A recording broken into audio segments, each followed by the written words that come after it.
అయితే ఇవన్నీ ఉన్నాయి కదా, అన్నీ ఆల్రెడీ నేను కర్రీస్ ఫుల్ వీడియో పెట్టిన. అన్నిటిలో ఫేవరెట్ అయింది ఇదే.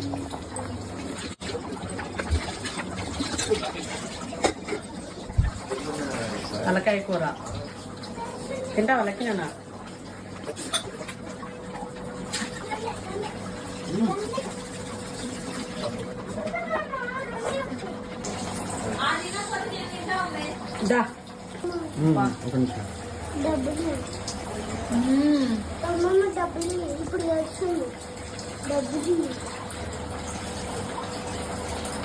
ఇందాక కాలే అన్నం తిన్న నోరు కాలింది.